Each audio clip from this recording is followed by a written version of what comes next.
Hello friends, welcome to the success Kendra. Friends, आप सभी को गुड इवनिंग। और सबसे पहले तो फटाफट सेशन को एक बार लाइक कर दीजिए और इसका लिंक किसी भी एक ग्रुप में जहां कहीं भी आप हैं, चाहे वो व्हाट्सएप ग्रुप हो, फेसबुक ग्रुप हो या टेलीग्राम ग्रुप हो, वहां पर फटाफट शेयर कर दीजिए। फ्रेंड्स, जैसे आप जानते हैं कि हम लोग बिहार पुलिस कांस्टेबल की जो भर्ती वर्ष 2023 में 21,391 पदों पर आई हुई है, उसके लिए हम लोग रोज़ एक प्रैक्टिस सेट को कवर करते हैं और यह फुल लेंथ प्रैक्टिस सेट है। इसमें टोटल 100 इंपॉर्टेंट क्वेश्चंस हैं। जिस प्रकार से आपके एग्जाम यानी कि बिहार पुलिस कांस्टेबल के एग्जाम में प्रश्न पूछे जाते हैं, काफ़ी इंपॉर्टेंट यह प्रैक्टिस सेट है। फ्रेंड्स, आपके एग्जाम में महज 20 दिन और बचा हुआ है, तो आपका प्रयास रहेगा कि रोज़ कम से कम एक सेट लगाएं, बेहतर सेट लगाएं और ज़्यादा से ज़्यादा रिविज़न करिएगा। फ्रेंड्स, अगर आप चैनल पर पहली बार विजिट कर रहे हैं तो चैनल को सब्सक्राइब कर लीजिए और जो बगल में बेल आइकन है, घंटी का निशान है, उसको ज़रूर दबा लीजिएगा, ताकि जब भी बिहार पुलिस भर्ती 2023 से संबंधित कोई भी इम्पोर्टेंट वीडियो अपलोड किया जाए तो उसका नोटिफिकेशन सबसे पहले आपके पास पहुंच जाए। तो चलिए फ्रेंड्स, फटाफट सेशन हम लोग स्टार्ट करते हैं। आपसे मैं एक बार फिर से रिक्वेस्ट कर रहा हूं कि प्लीज़ एक बार सेशन को जल्दी से लाइक कर दीजिए और इसका लिंक किसी भी एक ग्रुप में फटाफट शेयर कर दीजिए। फ्रेंड्स, आपसे मैं एक बार फिर से रिक्वेस्ट कर रहा हूं कि फटाफट प्लीज़ एक बार सेशन को लाइक कर दीजिए ताकि हम लोग जल्दी से स्टार्ट करें, और जल्दी से इसका लिंक एक ग्रुप में शेयर कर दीजिए ताकि और भी लोग जुड़ जाएं और सेशन और भी ज़्यादा मज़ेदार बन जाए। बिहार पुलिस का यह ओरिजिनल प्रैक्टिस सेट है। टोटल इसमें 100 क्वेश्चन है, यानी कि Bihar police full length practice set है यह। चलिए स्टार्ट करते हैं फ्रेंड्स। थोड़ा सा मैं जूम कर देता हूं ताकि प्रश्न जो है आपको और स्पष्ट रूप से दिखाई दें। आज के सेशन का पहला प्रश्न पढ़ेंगे कि सिंधु घाटी सभ्यता के किस स्थल से विशाल स्नानागार पाया गया था। सभी लोगों को आंसर कमेंट करना है लाइव चैट में। मेरे प्यारे भाई बहन, सबको आंसर कमेंट करना है और आप कोशिश करेंगे कि 5 से 7 सेकंड के अंदर आंसर कमेंट कर देने के लिए। ज़्यादा समय मत लीजिए, जल्दी जल्दी आंसर कमेंट करिए ताकि सेशन को जल्दी से हम लोग कवर कर लें।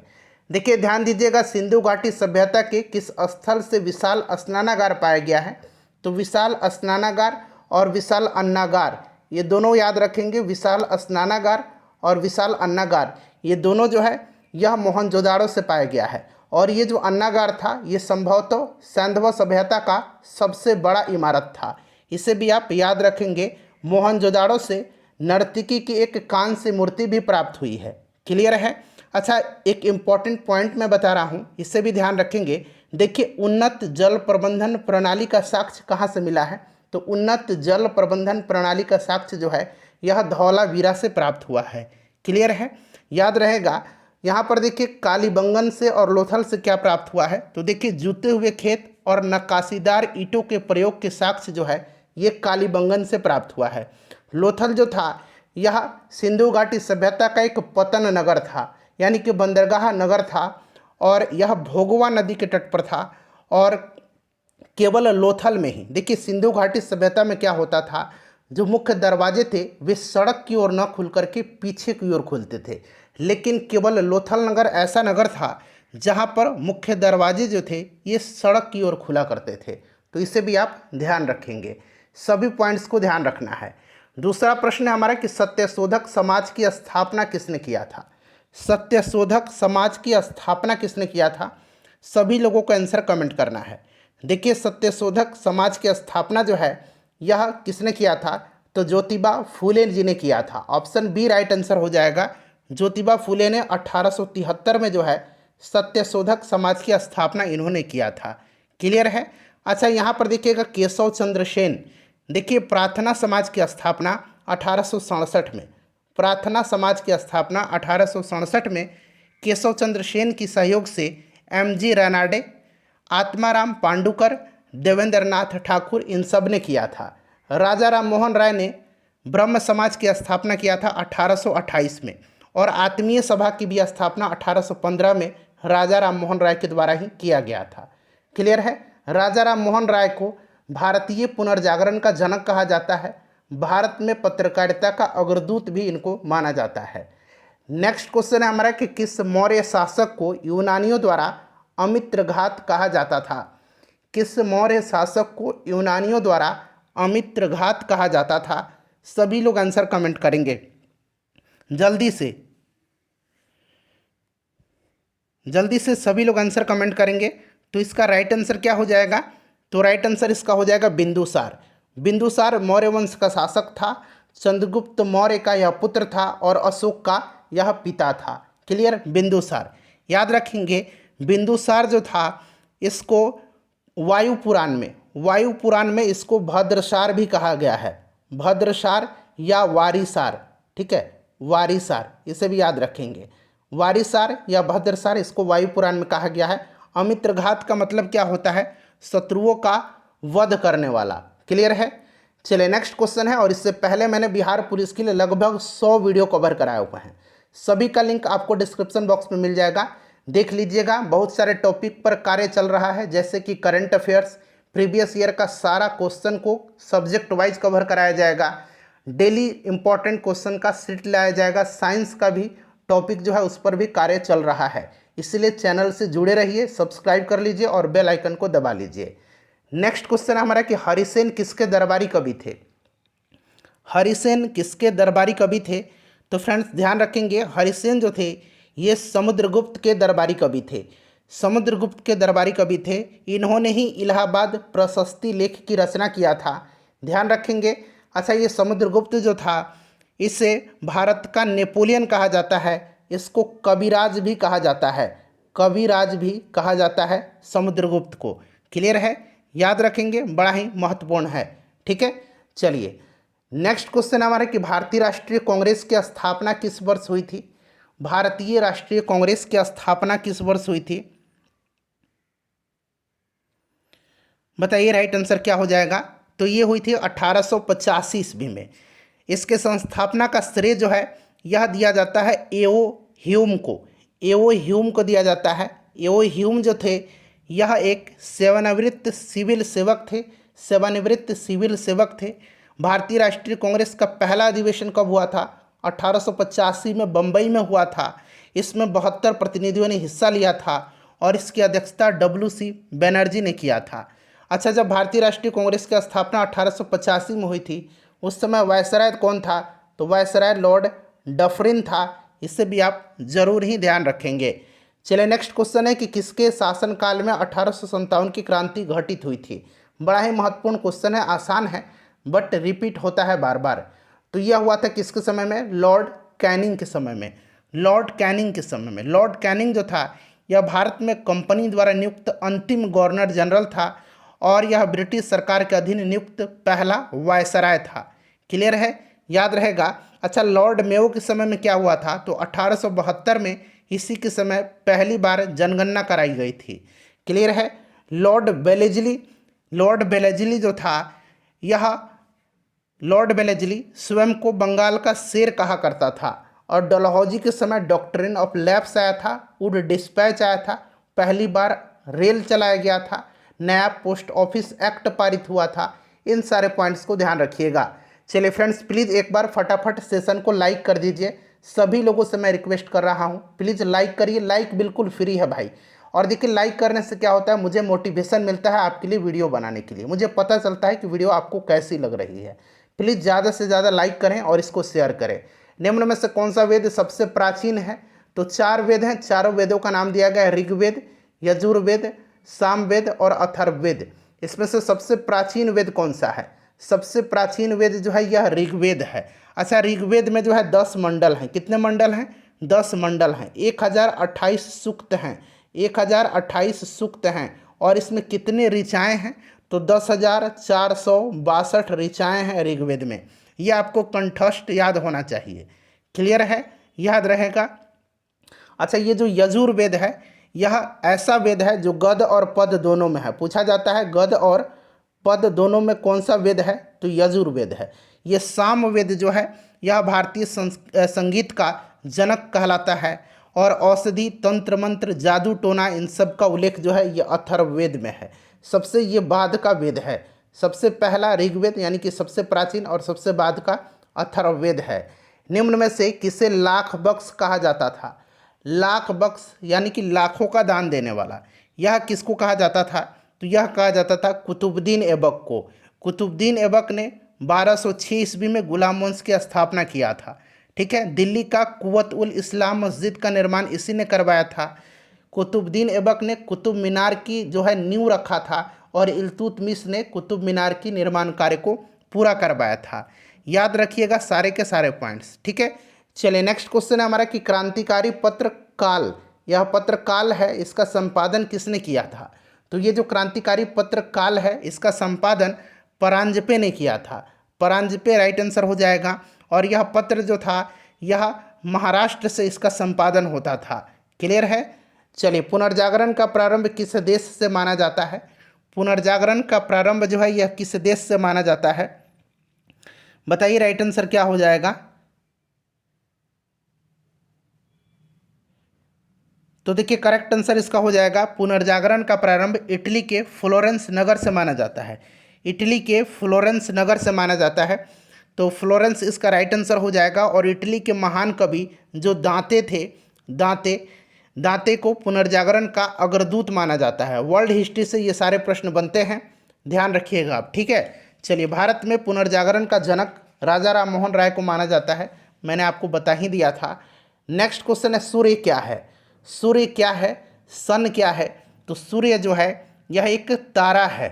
सूर्य क्या है? यह एक तारा है और यह सौरमंडल के मध्य में स्थित है। सौरमंडल के यह मध्य में स्थित है।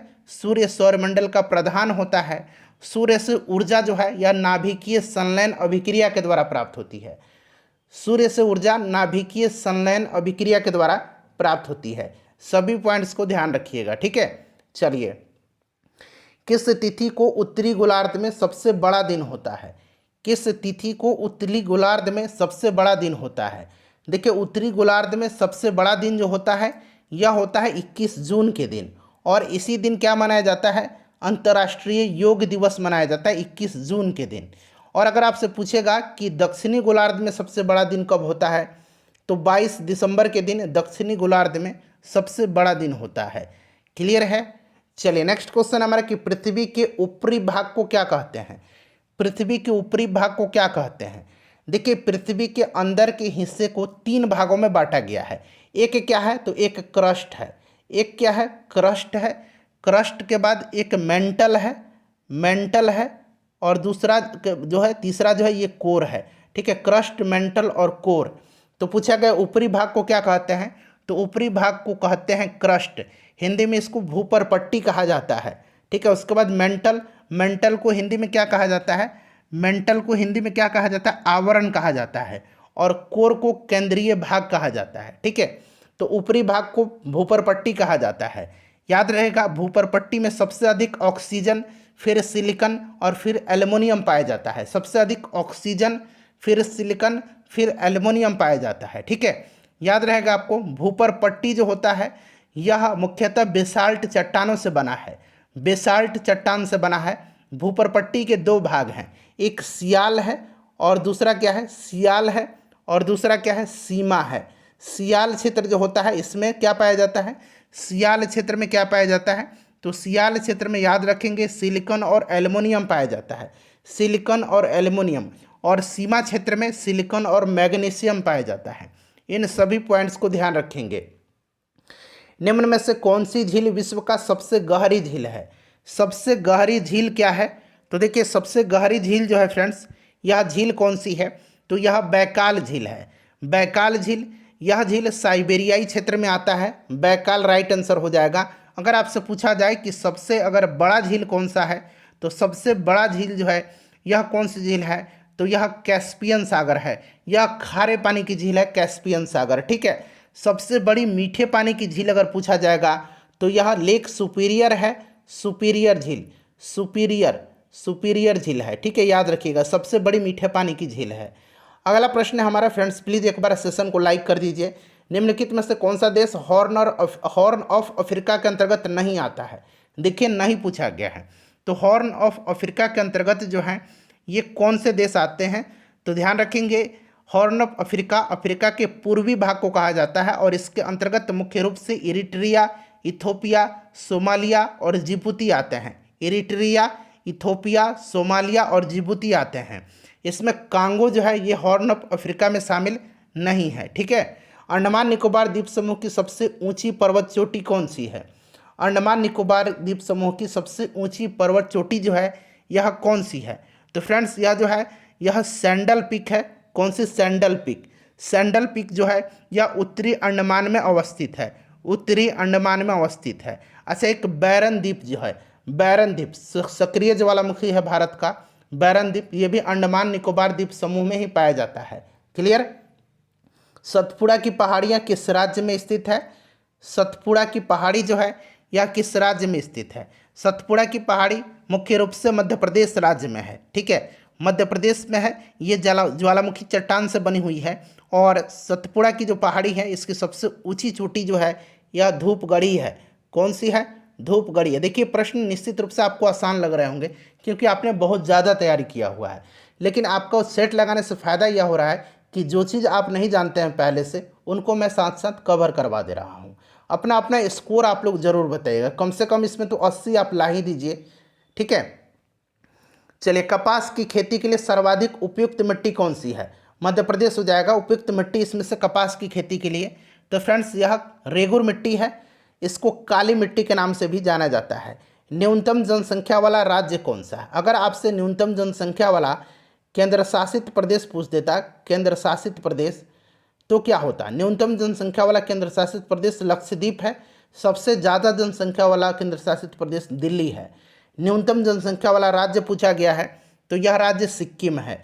सिक्किम करेक्ट आंसर हो जाएगा। और सबसे ज़्यादा जनसंख्या वाला राज्य उत्तर प्रदेश है। जनसंख्या की दृष्टि से बिहार तीसरे नंबर पर है, इसे भी ध्यान रखिएगा। थल सेना दिवस प्रत्येक वर्ष कब मनाया जाता है? थल सेना दिवस प्रत्येक वर्ष। अच्छा, एक थल सेना दिवस याद रखेंगे, वायुसेना दिवस और नेवी डे, नेवी दिवस यानी कि नेवी डे। ठीक है, नौसेना दिवस। तो थल सेना दिवस जो है यह प्रत्येक वर्ष 15 जनवरी के दिन मनाया जाता है। वायुसेना दिवस मनाया जाता है कब? तो 8 अक्टूबर के दिन, 8 अक्टूबर के दिन, 8 अक्टूबर के दिन। ठीक है, और नेवी डे यानी कि जल सेना थल सेना दिवस 15 को, वायुसेना 8 अक्टूबर को, और नेवी डे जो है यह 4 दिसंबर के दिन मनाया जाता है। चलिए, संविधान के कौन सा अनुच्छेद जीवन और व्यक्तिगत स्वतंत्रता की सुरक्षा प्रदान करता है? कौन सा अनुच्छेद है यह? कमेंट करिए। तो यह अनुच्छेद 21 है। अच्छा, अनुच्छेद 19 में क्या है? तो भाषण की स्वतंत्रता है। ठीक है, चलिए, प्रेस की स्वतंत्रता इसी के अंतर्गत आता है, आर्टिकल 19(1)(a) के अंतर्गत। ठीक है, 24 में क्या है? तो 24 आपको भलीभांति पता है कि इसमें 14 वर्ष से जो कम आयु के बच्चे हैं उनको कोई भी जोखिम भरे कार्यों पर नहीं लगाया जा सकता है। अनुच्छेद 27 क्या है? तो देखिए, अनुच्छेद 27 में किसी विशेष धर्म के प्रचार के लिए करों के भुगतान के रूप में स्वतंत्रता का उल्लेख किया गया है। ठीक है, ये आप याद रखिएगा। इसका correct answer option number B हो जाएगा। अगला प्रश्न है कि भारत के संविधान के अनुसार राज्य की कार्यकारी शक्ति किसमें निहित होती है? राज्य की कार्यकारी शक्ति, देखिए हमारा जो संविधान है उसके आर्टिकल 154 अनुच्छेद 154 के अंतर्गत जो है राज्य की कार्यकारी शक्ति राज्यपाल में निहित होगी, ऐसा कहा गया है। और इसका प्रयोग वह सीधे या अपने अधीनस्थ अधिकारियों के माध्यम से करेगा। और अनुच्छेद 53 जो है इसका अनुसार संघ की कार्यपालिका शक्ति राष्ट्रपति में निहित होगी। क्लियर है? राज्यपाल राइट आंसर हो जाएगा ऑप्शन नंबर सी। सर्वोच्च न्यायालय के न्यायाधीश किस वर्ष की आयु प्राप्त करने के बाद पद धारण कर सकते हैं, यानी कि सेवानिवृत्त हो सकते हैं? सर्वोच्च न्यायालय यानी कि सुप्रीम कोर्ट की बात की जा रही है, सुप्रीम कोर्ट की। चलिए, तो ये 65 वर्ष हो जाएगा, आपको पता है। वहीं हाई कोर्ट पूछता तो 62 वर्ष हो जाता। भारतीय संविधान के अनुच्छेद 280 की संवैधानिक निकाय के बारे में बात करता है। ये ऑप्शन में यहाँ पर एरर है, ये सब सुधार कर लीजिएगा। मैं आपको सीधे आंसर इसका बता देता हूँ। आर्टिकल 280 में क्या है? तो ये वित्त आयोग है। वित्त आयोग का गठन कौन करता है? राष्ट्रपति करता है। क्लियर है? प्रत्येक 5 वर्ष के अंतराल पर इसका गठन करता है। और अगर राज्यों में पूछेगा कि राज्य वित्त आयोग के गठन का प्रावधान किस आर्टिकल में है, तो अनुच्छेद 243(i) में है। इससे भी आप ध्यान रखेंगे। भारतीय संविधान की प्रस्तावना में पहली बार संशोधन कब हुआ था? देखिए, प्रस्तावना में पूछा गया। वैसे अगर पूछता भारतीय संविधान में संशोधन पहली बार कब हुआ था, तो 1951 में पहली बार संविधान में संशोधन हुआ था। और प्रस्तावना में पहली बार संशोधन और एकमात्र बार संशोधन हुआ है 1976 में। ठीक है, 42वां संविधान संशोधन आपको याद है। इसके तहत प्रस्तावना में समाजवादी, पंथ निरपेक्ष और अखंडता शब्द जोड़ा गया था। ठीक है, और इसी में ही मौलिक कर्तव्य जोड़ा गया था। सरदार स्वर्ण सिंह समिति की अनुशंसा पर भाग 4A के 51A में 10 मौलिक कर्तव्य जोड़े गए थे, लेकिन वर्तमान में मौलिक कर्तव्यों की संख्या 11 हो गई है। चलिए अगला प्रश्न है कि राज्यसभा की अध्यक्षता किसके द्वारा की जाती है। राज्यसभा का अध्यक्ष यानी कि सभापति कौन होता है, तो ये आपको पता है कि ये भारत के उपराष्ट्रपति होते हैं और वर्तमान में जगदीप धनखड़ साहब हैं। और आर्टिकल 64 जो है इसके अनुसार जो उपराष्ट्रपति होते हैं ये राज्यसभा के पदेन सभापति होते हैं। ठीक है।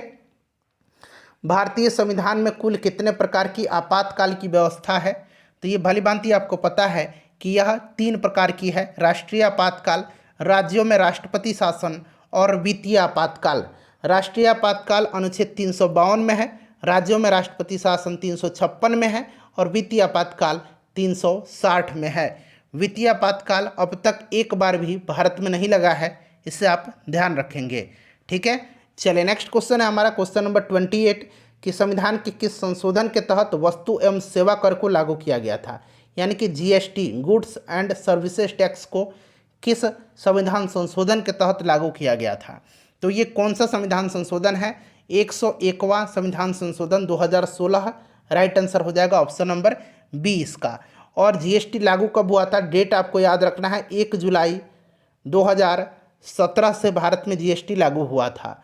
नेक्स्ट क्वेश्चन है कि निम्न में से किसे भांगड़ा संगीत के कारण भांगड़ा का राजकुमार कहा जाता है। भांगड़ा गिद्धा ये पंजाब का जो है, भांगड़ा गिद्धा ये पंजाब का है, पंजाब का नृत्य है, याद रखेंगे। और ये सुखबीर सिंह को भांगड़ा का राजकुमार कहा जाता है। देखिए निम्नलिखित में से कौन सा शब्द हॉकी से संबंधित नहीं है। हॉकी से संबंधित कौन सा इसमें से शब्द नहीं है, चलिए बताइएगा। राइट आंसर क्या हो जाएगा। अच्छा, एक पंडवानी लोक नृत्य है, पंडवानी ये कहाँ का है, जरा कमेंट करिए तो। पंडवानी लोक नृत्य कहाँ का है, तो ये छत्तीसगढ़ का है। तीजन बाई इसके प्रमुख कलाकार हैं, तीजन बाई, याद रखिएगा।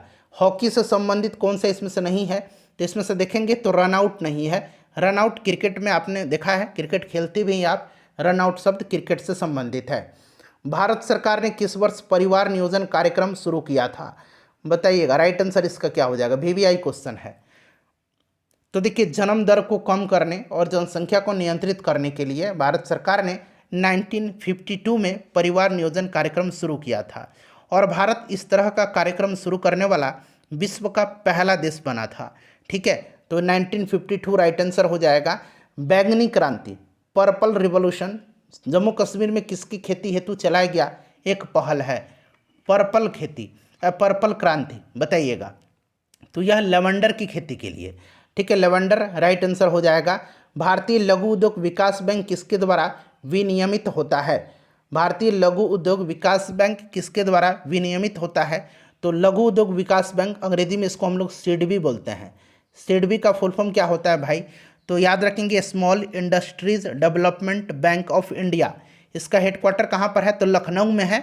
इसका स्थापना 2 अप्रैल 1990 को हुई थी।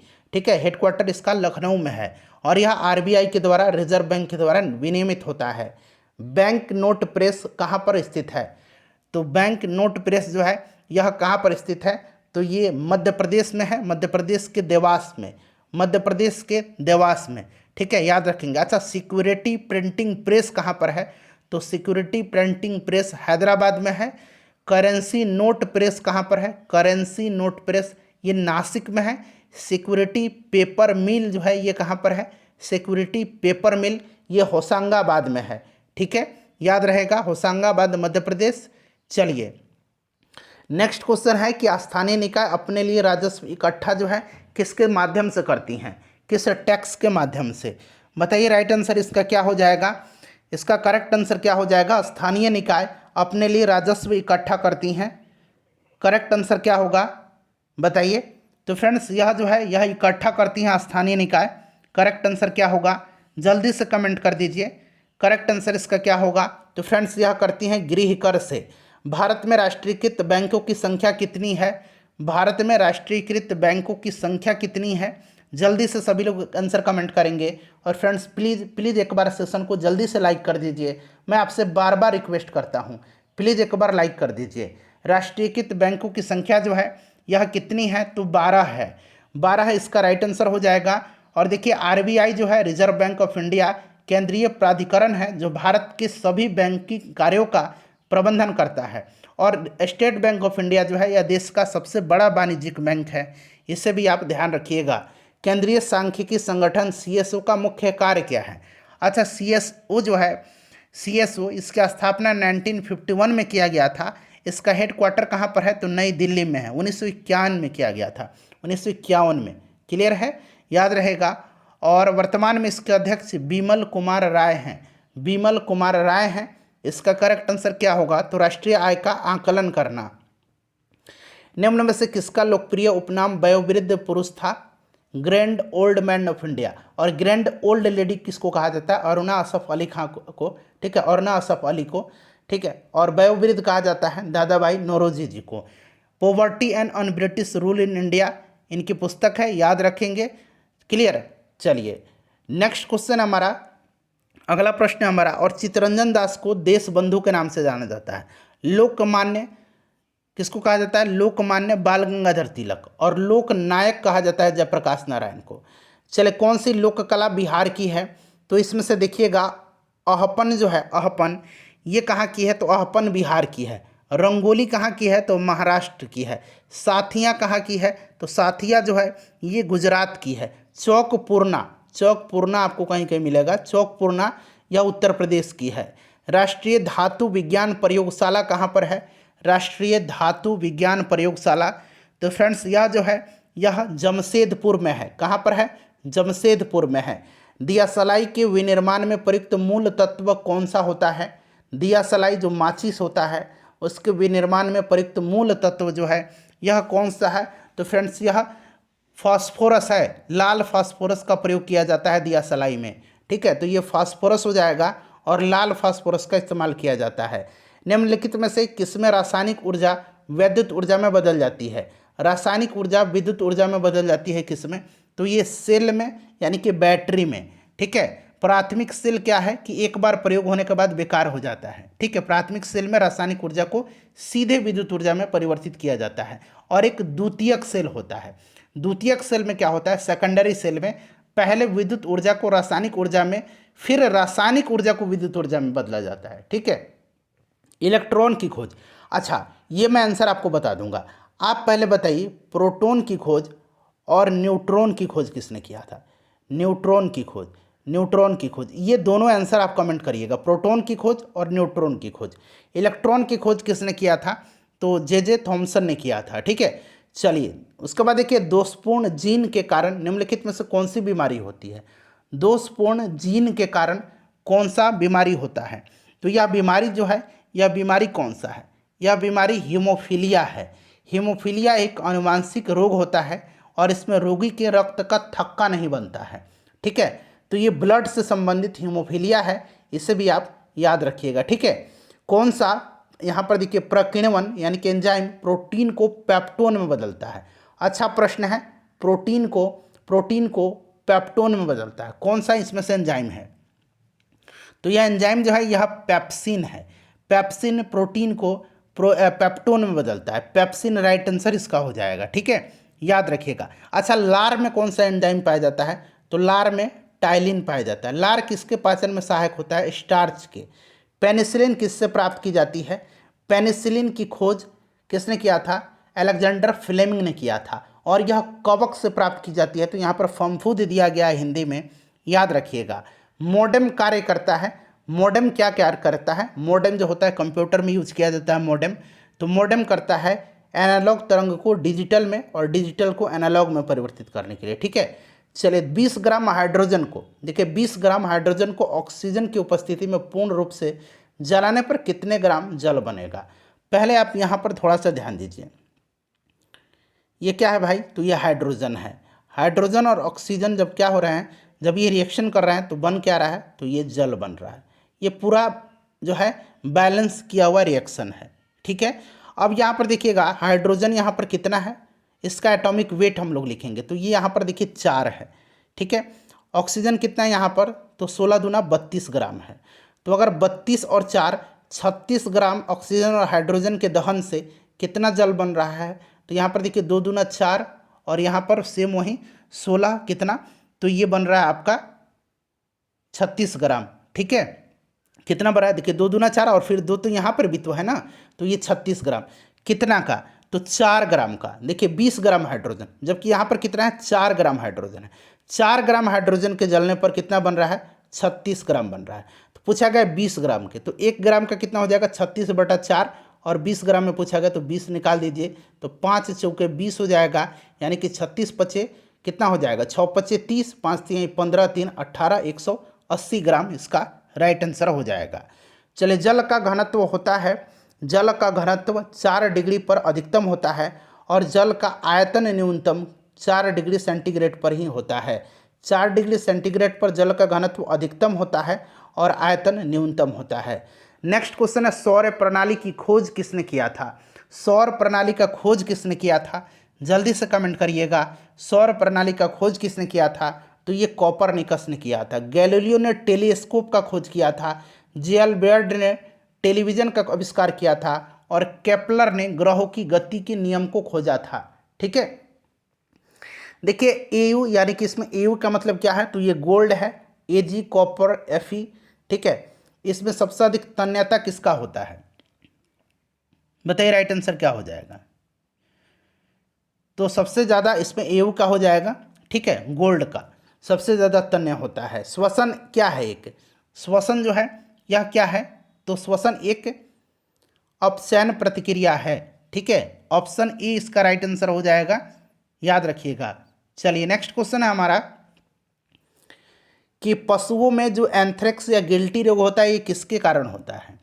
पशुओं में एंथ्रेक्स और एक लंपी रोग हो रहा था, लंपी वायरस के कारण होता है, और एंथ्रेक्स या गिल्टी जो होता है ये जीवाणु के कारण होता है। ठीक है, चलिए नेक्स्ट क्वेश्चन है कि मनुष्य के अंगों में कौन से हानिकारक विकिरणों में सबसे कम संग्राहक सस्पेक्टिबल अंग कौन सा है, लेस। तो यह जो है कौन सा हो जाएगा, यह लंग्स हो जाएगा, बिल्कुल करेक्ट आंसर लंग्स है इसका। ठीक है, और सबसे ज़्यादा जो सुप्रभाव अंग होता है यह आँख होता है हानिकारक विकिरण का। अगर साधारण पेंडुलम की लंबाई दोगुनी कर दी जाए तो आवर्तकाल क्या होगा, आवर्तकाल क्या होगा। ठीक है, ये डायरेक्टली प्रोपोर्शनल टू एल होता है, और जब इसको हम लोग दोगुनी कर देंगे तो कितना हो जाएगा, दोगुनी कर देंगे तो ये √2 गुना हो जाएगा। ठीक है, √2 गुना हो जाएगा। 1 मोल ग्लूकोज के संपूर्ण ऑक्सीकरण से कितने अणु एटीपी में बदलते हैं, 1 मोल ग्लूकोज से, तो ये कितने बदलते हैं, तो फ्रेंड्स यह 36 एटीपी अणुओं का निर्माण होता है 1 मोल ग्लूकोज के पूर्ण ऑक्सीकरण से, 36 हो जाएगा। तेतराली कहाँ का लोक नृत्य है, तेतराली जो है यह कहाँ का लोक नृत्य है, तेतराली जो है यह मध्य प्रदेश का लोक नृत्य है, मध्य प्रदेश का लोक नृत्य है। इसमें क्या होता है, इसमें महिलाएं जो हैं यह बैठ करके अपने हाथों में तंबूरा लेकर के नृत्य करती हैं। मध्य प्रदेश हो जाएगा। तंजानिया की राजधानी पूछा गया है कहाँ पर है, बताइए तंजानिया की राजधानी कहाँ पर है। तंजानिया की राजधानी जो है ये दोदोमा है, कहाँ पर है, तंजानिया की राजधानी दोदोमा है। कीनिया की राजधानी नैरोबी है। लुसाका कहाँ की राजधानी है, ये जाम्बिया की राजधानी है लुसाका, जाम्बिया की। और कंपाला जो है ये युगांडा की राजधानी है, कंपाला युगांडा की राजधानी है। कौन सा हवाई अड्डा अधिकतम ऊंचाई पर स्थित है, अधिकतम ऊंचाई पर स्थित हवाई अड्डा जो है इसमें से कौन सा है, तो यह तिब्बत का है, दाओचेंग में। ठीक है, राइट आंसर इसका हो जाएगा कौन सा, तो दाओचेंग हवाई अड्डा। संगमरमर किस प्रकार की शैल है, संगमरमर जो है ये किस प्रकार की शैल है, संगमरमर किस प्रकार की शैल है, बताइए। संगमरमर जो है यह कायांतरित शैल है। पटना में नमक सत्याग्रह किसके नेतृत्व में हुआ था, पटना में पूछा जा रहा है, पटना में नमक सत्याग्रह किसके नेतृत्व में हुआ था।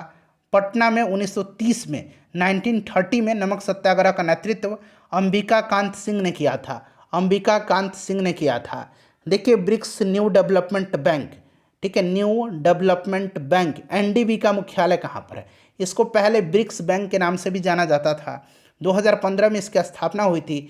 इसका हेडक्वार्टर चीन के संघाई शहर में है, क्लियर है। चलिए उत्तरी गोलार्ध में सबसे छोटा दिन, तो सबसे छोटा दिन उत्तरी गोलार्ध में, सबसे बड़ा दिन मैंने बता दिया 21 जून के दिन होता है, और सबसे छोटा दिन 22 दिसंबर के दिन होता है, और 22 दिसंबर के दिन दक्षिणी गोलार्ध में सबसे बड़ा दिन होता है, एक दूसरे के विपरीत होते हैं। चलिए घूमर कहाँ का लोक नृत्य है, घूमर जो है ये कहाँ का लोक नृत्य है, तो याद रखेंगे यह राजस्थान का है। ठीक है, निम्नलिखित में से कौन सी संस्था वर्ल्ड बैंक के नाम से भी जानी जाती है? वर्ल्ड बैंक के नाम से कौन सी संस्था जानी जाती है? तो international bank for reconstruction and development, option number A इसका राइट आंसर हो जाएगा। ठीक है, IBRD, IBRD आपने पढ़ा भी है, ऑप्शन ए इसका राइट आंसर हो जाएगा। ठीक है, चलिए नेक्स्ट क्वेश्चन हमारा कि बिहार के प्रथम मुख्यमंत्री कौन थे? तो बिहार के प्रथम मुख्यमंत्री श्री कृष्ण सिंह थे। इनको बिहार केसरी के नाम से भी जाना जाता है और बिहार विभूति के नाम से अनुग्रह नारायण सिन्हा को जाना जाता है। अच्छा, स्वतंत्रता के बाद बिहार के राज्यपाल कौन थे? तो पहले राज्यपाल स्वतंत्रता के बाद जयराम दास दौलत राम थे। चलिए 95वें ऑस्कर अवार्ड पूछा गया है में किस मूवी के सॉन्ग नाटू नाटू को ओरिजिनल सॉन्ग कैटेगरी का अवार्ड मिला है? तो नाटू नाटू को दिया गया है ये RRR का, यानी कि RRR का है, यह भारत की है, याद रखिएगा। ऑस्कर अवार्ड 2023 में बेस्ट एक्ट्रेस का, बेस्ट हीरोइन का अवार्ड किसको दिया गया है? तो ये किसको दिया गया? मिशेल योह को दिया गया है। बेस्ट एक्टर अगर पूछा था तो बेस्ट एक्टर का अवार्ड ब्रेंडन फ्रेजर को दिया गया है। ठीक है, बेस्ट पिक्चर का अवार्ड पूछता तो everything everywhere all at once best picture का अवार्ड दिया गया है। चलिए नेक्स्ट क्वेश्चन है कि पीएम मोदी ने किस राज्य में विश्व के सबसे लंबे railway platform Hubli railway platform का उद्घाटन किया? बताएंगे इसका राइट आंसर क्या हो जाएगा? तो फ्रेंड्स इन्होंने किया था कहाँ पर? कर्नाटक में। एक्सरसाइज दस्तलिक, देखिए दस्तलिक का आयोजन जो है 2023 में भारत और किस देश के मध्य हुआ था? तो दस्तलिक भारत और किसके बीच का युद्धाभ्यास है? तो यह भारत और उज्बेकिस्तान के बीच का है। 2023 में इसका आयोजन कहाँ पर किया गया? तो उत्तराखंड में किया गया है। अगला प्रश्न कि विभूति का पर्यायवाची शब्द क्या है? विभूति का पर्यायवाची शब्द क्या होता है? तो विभूति का पर्यायवाची शब्द होता है ऐश्वर्य, संपत्ति, धन, वैभव, ये सब होता है। तो यहाँ पर देखिए संपदा दिया गया है, संपदा, वैभव, ऐश्वर्य, संपत्ति, ये सब होता है। दिए गए शब्द में यमुना का समानार्थी, यमुना का समानार्थी एक कालिंदी होता है। कालिंदी बड़ा बार पूछा जाता है, कालिंदी, ये क है, कालिंदी होता है। उसके बाद अर्कजा भी होता है, अर्कजा, अर्कजा, सूर्यजा, अर्कजा, सूर्यजा, ये सब यमुना का पर्यायवाची शब्द है। सूर्यजा, कालिंदी, अर्कजा। उसके बाद और हम बात करें तो याद रखेंगे रविसुता, ठीक है, रविसुता, रविसुता, ये भी यमुना का ही पर्यायवाची शब्द है। कृष्णा भी यमुना का ही पर्यायवाची शब्द है। तो ये सारे याद रखेंगे। मुक का विलोम क्या होता है? तो मुक मतलब उसका उल्टा बताना है तो वाचाल, ज़्यादा बोलने वाला। मुक मतलब शांत, चुपचाप। चलिए रास्ता देखना मुहावरा है, इसका सही अर्थ बताना है तो किसी की प्रतीक्षा करना, तो प्रतीक्षा करना राइट आंसर हो जाएगा। सही वर्तने वाला शब्द कौन सा है? सही इसमें से कौन सा लिखा गया? वर्तनी वाला शब्द, सभी अद्वितीय ही लिखा गया। अद्वितीय राइट कैसे होगा? तो अद्वितीय जो होगा ये आपका इसमें से ये वाला अद्वितीय सही लिखा गया है। कौन सा वाक्य शुद्ध है? मैंने मौसमी को बुलाई, गलत है। मैंने मौसमी को बुलाता हूँ, ये भी गलत है। देखिए जहाँ भी पढ़ने में कठिनाई होगी ना, समझिए कि वो शब्द गलत दिया गया है। और जो आप लगातार फ्लुएंसी से पढ़ लेंगे तो समझिए कि वो सही है। मैंने मौसमी को बुलाया, ये सही है। रिक्त स्थान की पूर्ति करे, परिवर्तन किसका नियम है?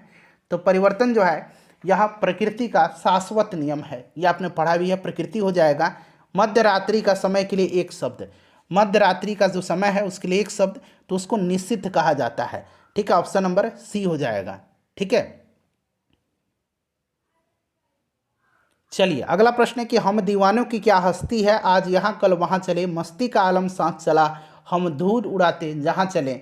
यह पंक्ति जो है इसके रचयिता कौन है?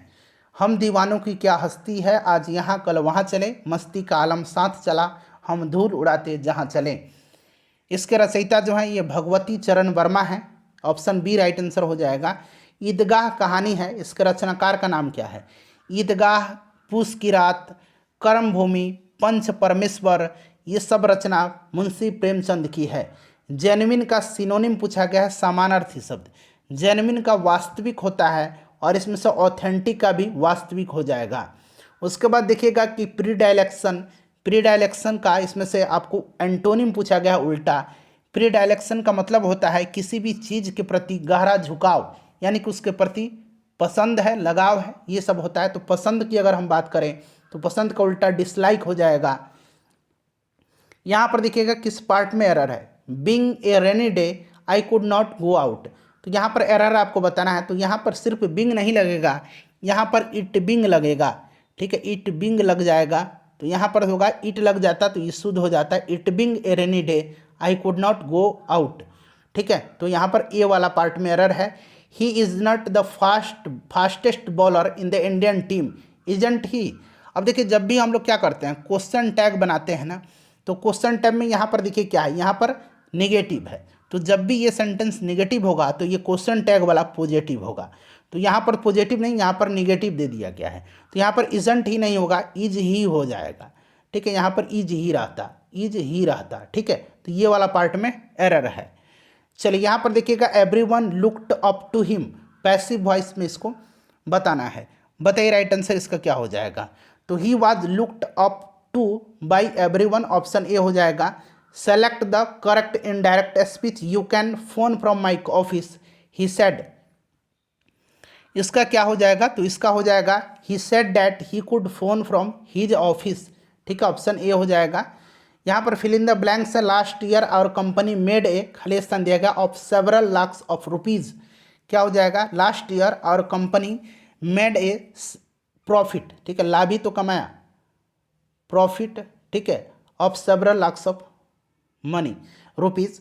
Choose the alternative which best express the meaning of the given idiom phrase.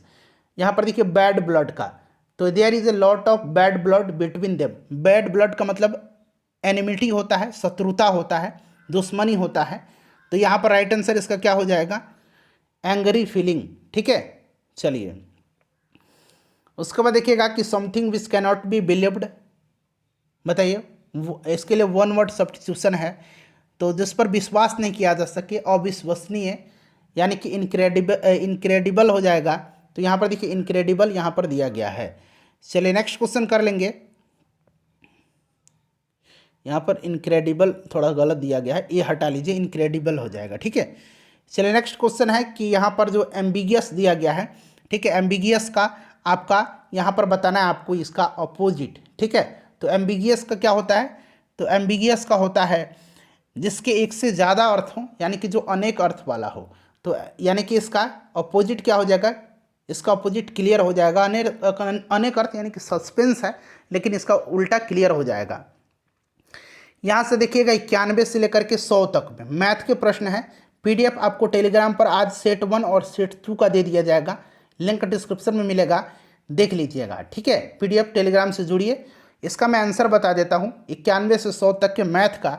तब तक आप फटाफट क्या कीजिए, इन 90 प्रश्नों में से आपने कितना सही किया। अगर आपने 70 ला दिया है तो समझिए आपकी तैयारी बहुत ही ज़्यादा बेहतरीन है। ठीक है, चलिए, और इस 10 प्रश्न में से निश्चित रूप से आप 5-7 सही कर देंगे, तो इस तरह से आपका स्कोर 75 प्लस हो जाएगा। देखिए 91 का राइट आंसर क्या हो जाएगा, तो ऑप्शन नंबर यहाँ पर डी हो जाएगा इसका। जल्दी जल्दी मैं आंसर बता देता हूँ, तब तक आप सेशन को प्लीज़ एक बार फटाफट लाइक कर दीजिए। ठीक है, और इसको शेयर कर दीजिएगा। 93 का 57 हो जाएगा, 94 का देख लीजिएगा, तो 94 का आपका ऑप्शन नंबर यहाँ पर बी हो जाएगा। 95 का ऑप्शन ए हो जाएगा। 96 का देख लीजिए, ऑप्शन बी हो जाएगा। 97 का सी हो जाएगा। 98 का देख लीजिए, सी हो जाएगा। 99 का ए हो जाएगा और 100 का सी हो जाएगा। लाइक कर दीजिए सेशन को और शेयर कर दीजिए।